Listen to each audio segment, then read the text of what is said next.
learning and the change, we still are contingent on the environment that will allow us as people with all our might to actually exercise that change. I hope that when you go back to your teams, encourage and start with yourself.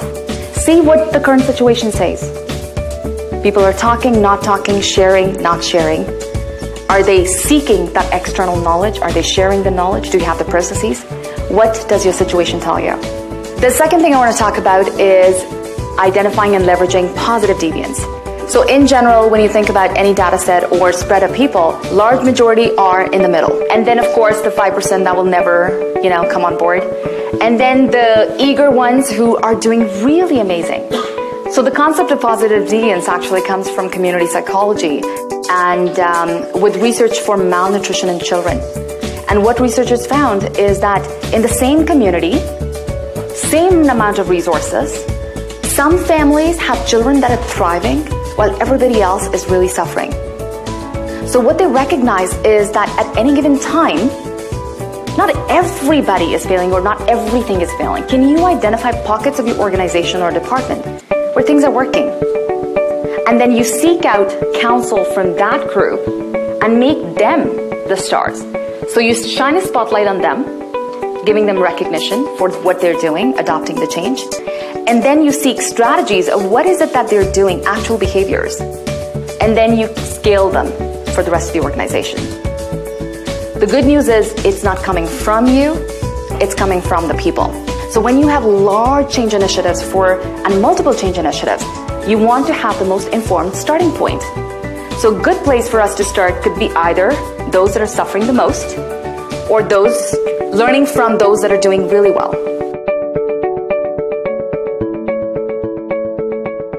The reason we use positive deviance is because we can't do everything. As OD department, our job is to facilitate change rather than actually implement and be there in the front line. So what approach we were taking is pairing. We were creating partnerships. Departments and people in general don't like to take advice from somebody that they can't relate to. So we found 2 departments, really large, same complexity of care, similar kind of services, but extremely positively deviant, and brought the management together from these 2 departments to talk about what strategies are they using. People always find a way to work around things that are not working, so extra time and resources spent on that. They had figured out their own process of orienting their people because organization wasn't serving their need. We can use the tips that they were using, and at the same time there is merit in that personalized introduction to where I'm actually going to work.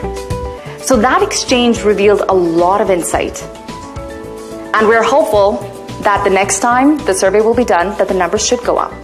So when we talk about the pace of change, one of the things that is within our control is creating a learning culture, which means building capacity at every single level in the organizational hierarchy. Not just planning from an organizational implementation perspective, but really working directly with managers who are going to implement change at a local level. Yeah, we used honest communication. Honest, risky path, my friend. But okay, that's awesome. And the word communication came up, but it tied to almost everything else we said. So communication was underlying from different perspectives. The greatest source of power anybody can have, relationships. 2 other sources of power at the back. If you understand the person's frame of reference, you can paint the consequences or benefits to them and make them see why they want to do this rather than trying to directly influence. Absolutely. What we're talking about is reward power. And we usually don't think, hey, I'm a project manager, what reward could I possibly give you? What reward could I possibly give you? Guess what? Next time I'm on an amazing project that senior executives are watching, I will make sure you are my point person. That's a reward. Or it could be nothing to do with project management. You know what? You need help with something, you were there for me last time, I'll be here this time. And we're building a rapport, that's reward power.